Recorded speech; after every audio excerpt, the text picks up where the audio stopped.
దేనికి సంబంధించిన విషయమో ప్రజలు ఆలోచించుకోవాలి. రైట్. అట్లాగే సార్ ఇప్పుడు మనం తర్వాత పాలమూరు రంగారెడ్డి గురించి మనం మాట్లాడుకున్నాం సార్. అసలు ఏం జరుగుతోంది, ఏంటి, ఎట్లా ఉంది ఏందనేది. ఇంకొక సమస్య మీ అబ్జర్వేషన్ జస్ట్ ఫైనల్గా ఒక్క విషయం, ఈ రాయలసీమ ఎత్తిపోతలు దీనికి ఇదేంటి సార్? ఏపీ తెలంగాణలో ఇప్పుడు హాట్ టాపిక్గా కూడా ఇది కూడా ఉంది. సో దీంట్లో మీరు అబ్జర్వ్ చేసిన అంశాలు ఏంటి? వీళ్ళ వాదన వాళ్ళు చేస్తున్నారని, వీళ్ళు చేస్తున్నారని దీంట్లో కూడా కనిపిస్తోంది కదా. మీరు అబ్జర్వ్ చేసేది ఏంటి ఈ రాయలసీమ ఎత్తిపోతలకు సంబంధించి?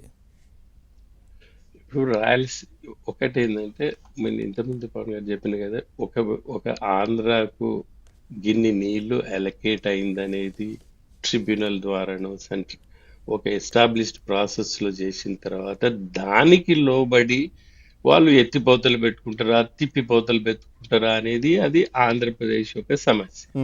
కానీ మాకు అందులో నీళ్లు లేకుండా మేము ఏదో రకంగా శ్రీశైలం నుంచి తీసుకుపోతామో, ఎక్కడి నుంచో ఎత్తిపోస్తాం అనేది అది సమంజసం కాదు.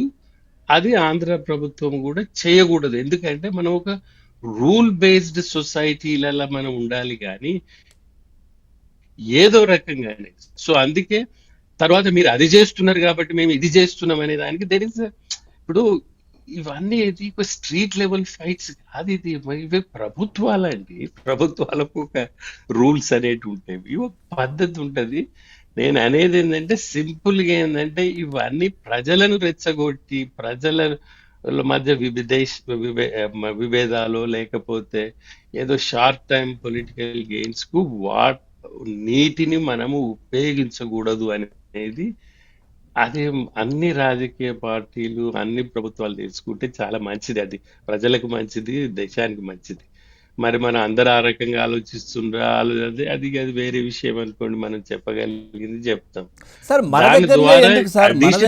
మన దగ్గరనే ఎందుకంటే ఏం చెప్తారంటే గతంలో కర్ణాటక, తమిళనాడులో కూడా ఇట్లాంటి నీటి పంచాయతీలు కనిపించాయి. కానీ ఎక్కువగా ఇప్పుడు ఏపీ, తెలంగాణ ఇక్కడే ఎక్కువగా కనిపిస్తూ ఉంటుంది. ఎందుకు అసలు?